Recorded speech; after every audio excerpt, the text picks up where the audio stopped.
I've put in a gravel tray filter here and a gravel tray filter here.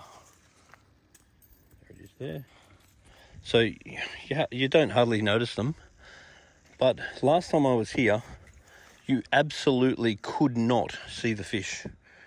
The water quality, clarity, was zero. Now I've put these gravel tray filters on them, and I can see the fish very clearly. They've made the filter has made a massive impact on the clarity of the water. Now, because there's so much waste in this water, the mat, which is on top of the gravel tray filter, is going to have to be literally cleaned every couple of days.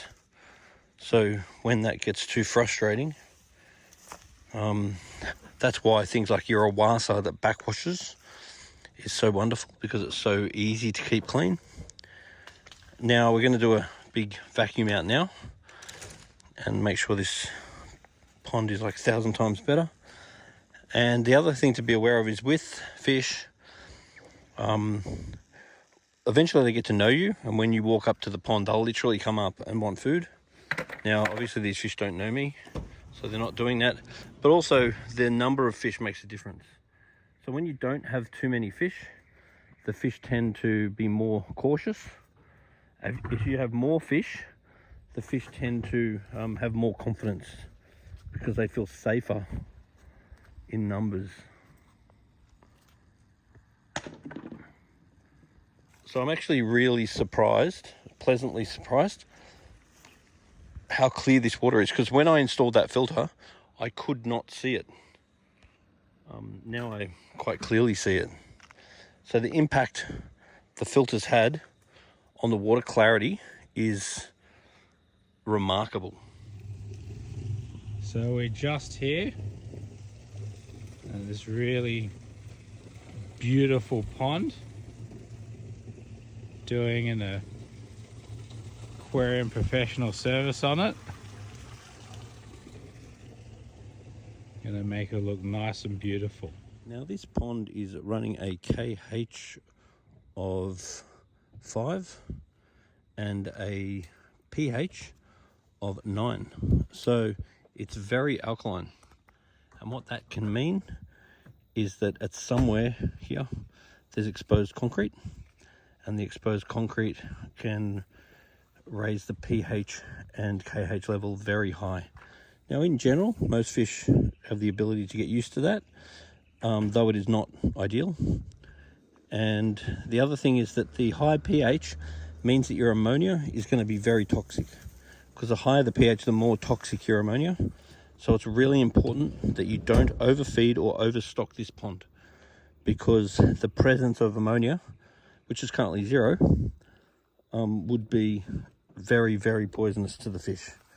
So you've just got to keep an eye on leaks, because if it's any of the outer perimeter, which is exposed concrete, then over time the dissolving KH may mean that the pond either is leaking or will start to leak. On the other hand, it could be like an internal situation, so therefore maybe it's not an issue.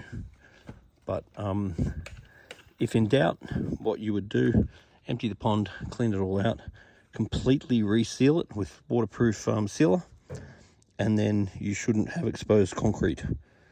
Therefore the pH should not be so high, and therefore the KH, the calcium carbonate, won't be dissolving out of the concrete, and therefore increasing the chance of it leaking over time. So all of this may or may not be a problem, but it's just stuff to be aware of. There are Besser bricks and other things in there that could also explain some of this.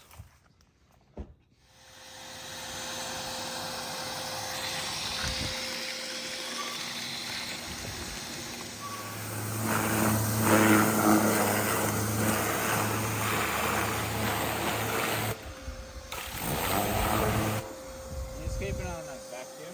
Yeah, it is needing attention.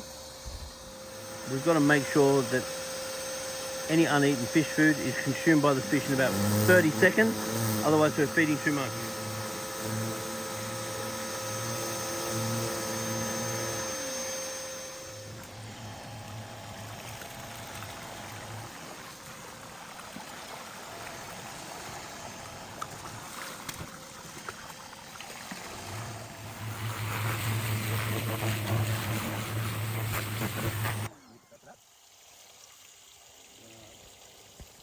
GH salts are one of the best thing for body slime and immune system. So adding some of this and then monitoring your GH is a very good way of protecting your fish. Dose that stuff accurately. Very accurate. In these situations, there is always a risk of fish jumping out. In this case, one of them had jumped and landed in there. And today I did manage to catch him and put him back in there again. So he was lucky, because you want to jump from there to there is better than jumping from there to here. One thing about doing these jobs, it's always absolutely amazing how long it takes to refill. A huge surface area like this, it can take literally hours to go and top it back up again. When we suck it out, we're using high power vacuum.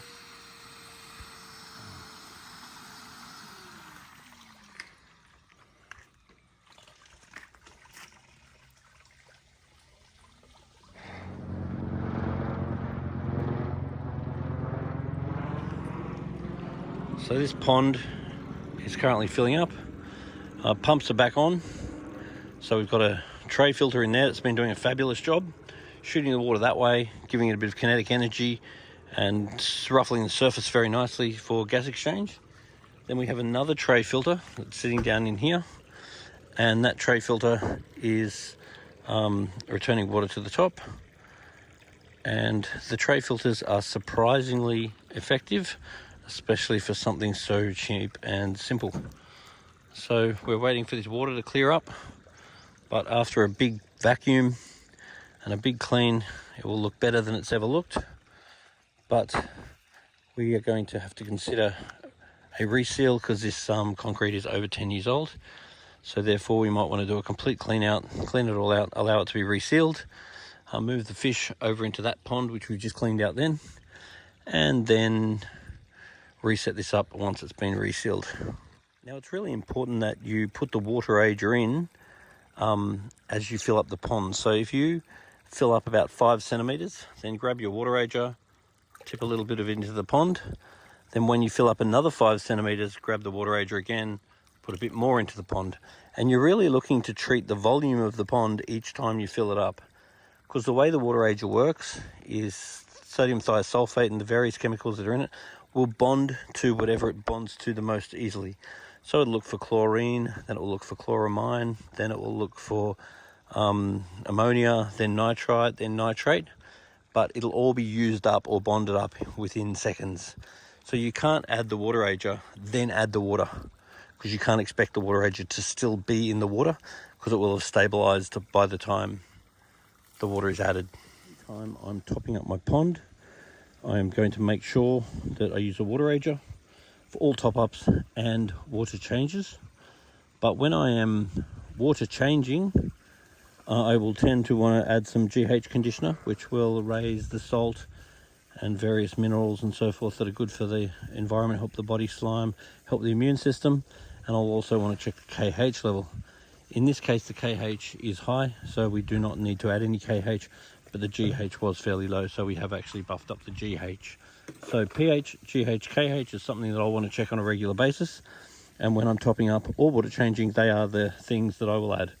Water ager, GH conditioner, and KH if required.